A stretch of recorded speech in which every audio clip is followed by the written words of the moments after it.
Peter Parker's first appearance was in Iron Man 2, where Justin Hammer's robots had created chaos. A young Peter Parker, who idolized Iron Man, bravely tried to take on a robot. Ultimately, Tony Stark himself arrived there and saved Peter. After this, in Captain America: Civil War, this same Peter Parker was introduced as Spider-Man. By that time, the audience had already seen Spider-Man's story multiple times, so the origin story was not shown again. By then, Peter had already been bitten by the spider, and Uncle Ben had already left his life. Peter was fighting crime as the friendly neighborhood Spider-Man in Queens with his homemade suit. But his life changed when Tony Stark recruited him for the battle against Captain America. All this was happening because of the Sokovia Accords. Over the past few years, due to the massive destruction caused during the Avengers battles, governments around the world had become concerned about the Avengers. According to the Sokovia Accords, the Avengers would no longer be a private team, but would have to become an organization working under the United Nations. Tony Stark supported this agreement, whereas Steve Rogers was completely against it. Because of this disagreement, the Civil War begins, where the superheroes get divided into two separate teams. Tony gives Peter a high-tech Spider-Man suit, and then a tremendous battle begins. After the Civil War ends, Tony drops Peter back. He lets him keep the new suit and promises that whenever Spider-Man is needed, he will contact him. Peter asks, confused, "Does this mean I've become an Avenger?" Tony gives a straight answer, "Absolutely not." After such a big adventure, Peter's life goes back to normal. Normal life was okay, but Peter had gotten used to the excitement of being a superhero. He just wanted one more chance to prove to Tony Stark that he was ready to join the Avengers. And he gets this chance when he starts seeing weapons made from Chitauri Army's alien technology on the streets of New York. For years ago, the Avengers had stopped the Chitauri invasion, but their technology was left behind in many places. Adrian Toomes and his salvage company had gotten the contract to clean all this up. But later, Tony Stark, together with the government, formed the Department of Damage Control, and they removed Toomes' company from the project. To save his employees' jobs, Toomes started a new business. He would hide alien technology, make dangerous high-tech weapons from it, and start selling them on the black market. Peter tries to stop him, but it wasn't easy because Toomes had used that same alien technology to make a vulture-like flying suit for himself. Meanwhile, Peter's secret identity accidentally gets revealed in front of his best friend Ned. After this, Ned becomes Spider-Man's guy in the chair, meaning the person who doesn't go into the field himself but provides intelligence and strategy to Spider-Man through the computer. Once, while fighting the Vulture, Peter almost loses his life. Tony Stark scolds him and clearly tells him to stay away from this mission now. But Peter does not listen to him. During the Washington Monument trip, Ned accidentally passes an alien battery through an X-ray machine, making it unstable and creating a situation where the monument could blow up. Spider-Man arrives on time and saves everyone's life, which also includes his crush Liz. But the situation becomes even more serious when Peter finds out that Toomes' next illegal weapon deal is going to happen on his ship. Peter interferes without thinking, and because of him, the ferry splits into two pieces. Peter uses all his strength to hold the ferry together, but finally, Iron Man arrives and handles everything. Tony feels that this time Peter has crossed the line. Stark already knew about the weapon deal. This whole operation with the FBI was a sting operation that failed because of Peter. Tony reminds him that he had clearly told him to stand down, but Peter did not listen. Tony concludes that Peter is not that mature yet, not ready yet, so he takes the Spider-Man suit back from him. Now Spider-Man is finished, only Peter Parker remains. But yes, there was a positive side to all this too. Now Peter won't disappoint his friends, he'll reach everywhere on time, won't keep disappearing, and finally, he can ask Liz to the homecoming dance. On the night of the dance, Peter arrives at Liz's house, but as soon as he comes face to face with Liz's father, the ground slips from under his feet. Because Liz's father is none other than Adrian Toombs, the Vulture. Toombs immediately recognizes Peter's voice and understands that Spider-Man is actually just a teenager. While leaving the house for the dance, he gives Peter a warning that if he interferes in his business again, not only Peter but all his loved ones will be killed. Peter is left with no choice. Once again, he has to disappoint his friends. He leaves Liz at the dance, becomes Spider-Man again, and sets out with Ned to find the Vulture's next plan. Soon it's discovered that Tony Stark's old driver, Happy Hogan, who is the head of security and has now also become the head of asset management, is transporting advanced weapons and technology that night from Stark Tower to the new Avengers facility, and that same shipment is the Vulture's next target. Peter tries to stop him, but during the battle, he gets trapped under the rubble of a building. At that moment, Peter understands a very important thing.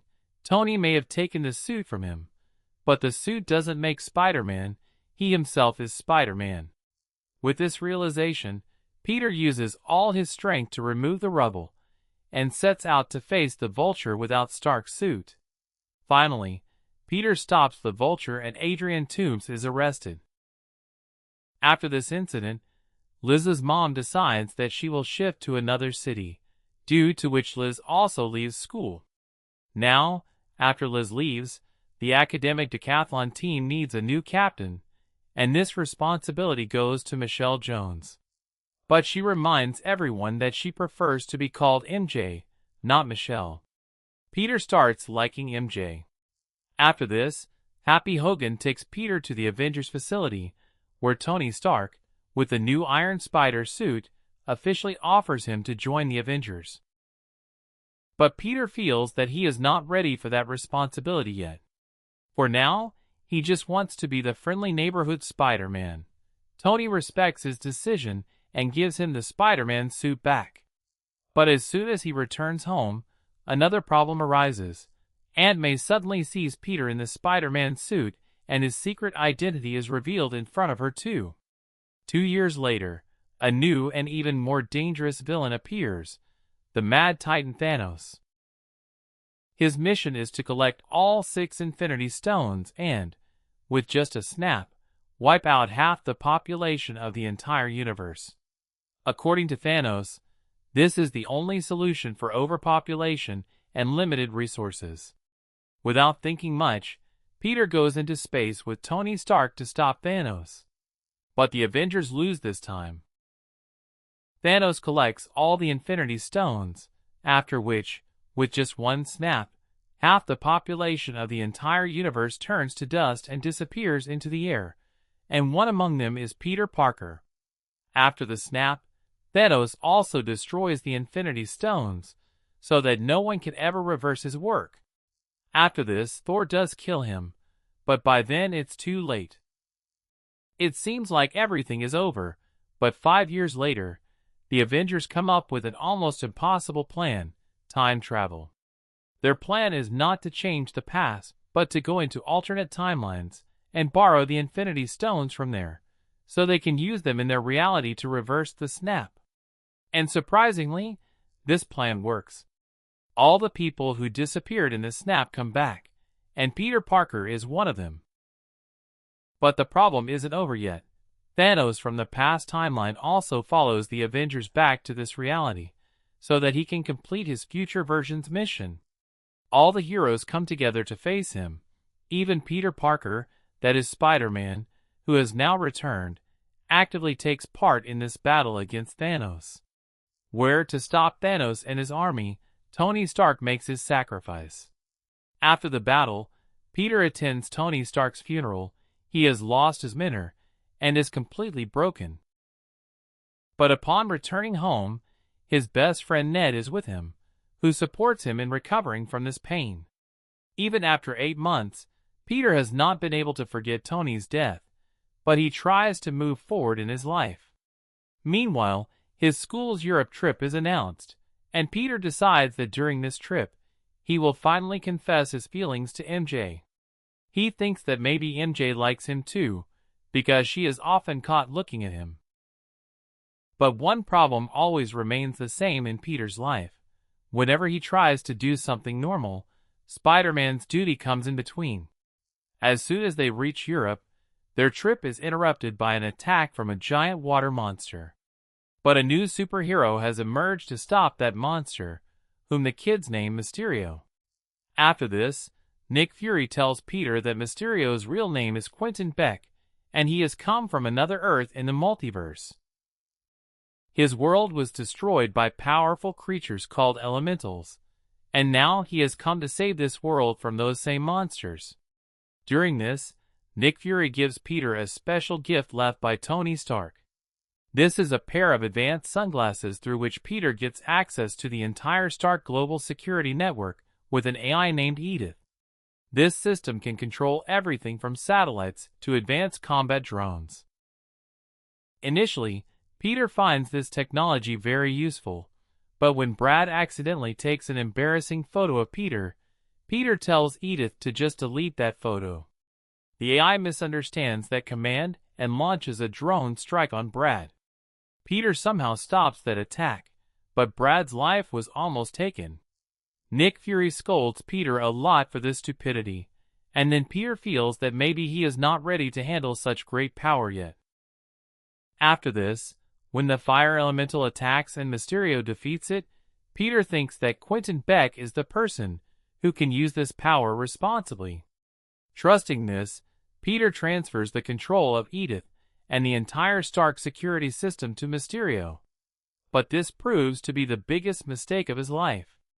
The truth was that Quentin Beck was no hero from another Earth. He was a brilliant illusion expert, whom Tony Stark had fired from the company due to unstable behavior. To take revenge on Tony, Beck had used hologram technology to create fake elemental attacks. Now, after getting Edith and Stark's drones, he can make these holograms even more realistic and deadly. His whole plan was to create another massive elemental attack, then stop it himself as Mysterio, and become the greatest superhero in the eyes of the whole world. Peter has absolutely no idea about this conspiracy and returns to the hotel comfortably, because only one thing is on his mind at that moment, telling MJ his feelings. Coming back to the hotel, Peter finally decides that now he will confess his feelings to MJ. But before that, MJ says something that completely shocks Peter. MJ directly tells him that she already knows Peter Parker is Spider-Man. For a moment, Peter thinks that maybe this is why MJ was always looking at him. Maybe she didn't like him, but was just doubting his secret identity. In the meantime, MJ shows Peter a strange device that she found after the fire elemental attack. Peter looks at that device and understands that it is a holographic projector, and then everything connects in his mind. Mysterio is not a hero, but the real villain. All the elemental attacks were just holograms. On the other hand, as soon as Quentin Beck finds out that one of his projectors is missing, he understands that if this device has fallen into someone's hands, his whole plan could be exposed. So he decides that whoever knows the truth about him must be eliminated. Beck uses his hologram technology to make Peter believe that he is talking to Nick Fury. The fake Fury asks Peter who else knows about the hologram? Without thinking, Peter answers that MJ and Ned also know everything. The very next moment Peter realizes his mistake. He has unknowingly told his enemy everything. Peter gets badly panicked, but then Happy Hogan explains to him that Tony Stark doubted every decision, questioned everything repeatedly, but there was one thing he never doubted, and that was his trust in Peter Parker. Tony always believed that Peter would make the right decision at the right time. Happy's words give Peter confidence in himself again. Now Mysterio starts his final plan. With the help of holograms, the whole world feels like a massive elemental attack is happening, and Stark's drones make that illusion truly deadly. But this time, Peter does not trust just his eyes. He follows his spider sense. With its help, he sees through all the illusions and destroys Mysterio's drones one by one. During the final confrontation, Quentin Beck becomes so blind in his obsession that he starts firing continuously with a drone at close range. In this chaos, a bullet ricochets and hits him, and Quentin Beck dies. After that, when everything is over, Peter and MJ finally confess their feelings to each other. But Mysterio had left one last surprise before dying. Beck had already made a backup plan. He had an edited video recorded before his death, which showed that Spider-Man killed Mysterio, and that the drone attacks on London were also orchestrated by him. He also reveals that Peter Parker is Spider-Man. This video reaches J. Jonah Jameson, the founder of the Daily Bugle, and Jameson releases this footage to the whole world without verification. After this identity reveal video, Peter's whole life turns upside down. The FBI starts investigating him as a suspect in Mysterio's death and the London attacks. But not only Peter, the people around him also suffer the consequences. Happy Hogan also gets investigated because Stark's drones were used in Mysterio's attack, and Happy had a lot of Stark's technology. They hire Matt Murdock as their lawyer. On the other hand, MJ and Ned also get rejection from every U.S. college they applied to, just because their names were linked to the Spider-Man controversy. Seeing his friends' lives getting ruined, Peter makes a desperate decision. He goes to Doctor Strange and requests him to somehow change the past, so that the world never knows that Spider-Man is actually Peter Parker. Strange tells him that he can cast a spell that will make the whole world forget Peter Parker as Spider-Man. Doctor Strange starts casting the spell, but Peter suddenly panics. He remembers that he doesn't want MJ to forget him, then he remembers Ned, then he remembers Aunt May. Peter starts changing the rules of the spell again and again, and Strange has to modify the spell mid-casting. Because of so many changes, the spell becomes unstable. Strange somehow contains that spell, but by then it's too late. Before the spell completely closes, many rifts have opened in the multiverse. This spell was actually meant to erase Spider-Man's identity from the world, but due to becoming unstable, it instead pulls all those people into this universe who know Peter Parker as Spider-Man in their respective worlds. First Dr. Otto Octavius, then Norman Osborn aka Green Goblin, Flint Marko aka Sandman, Dr. Kurt Connors aka Lizard, and Max Dillon aka Electro come into this universe. And not just that, Venom also arrives in the MCU because of this spell. Peter and Doctor Strange together capture these villains, and prepare to send them back to their own worlds. But then Peter discovers a shocking thing. Some of these villains were destined to die in their original timelines. The spell pulled them into this universe just moments before their deaths, meaning if they are sent back, they will return straight to their deaths. Here, a moral dilemma arises in front of Peter. Would it be right to send these villains back to their deaths, or should they get a second chance? Aunt May explains to Peter that if there's a chance to help someone, one should always do it. But Doctor Strange completely disagrees with this. According to him, tampering with the natural order of the multiverse would be very dangerous. Peter doesn't listen to Strange. He steals Doctor Strange's sling ring, traps him in the mirror dimension, and decides to start treating the villains himself. Peter first helps Norman Osborn, because when the Green Goblin personality is not in control, Norman is actually a very good person. Peter and Norman together make a device that can give control of Dr. Octopus's mechanical arms back to his own mind. The experiment on Otto is successful, and he comes back to his senses. But before Electro's treatment can start, everything goes wrong. The hidden Green Goblin inside Norman takes control again and wreaks havoc in Happy Hogan's apartment.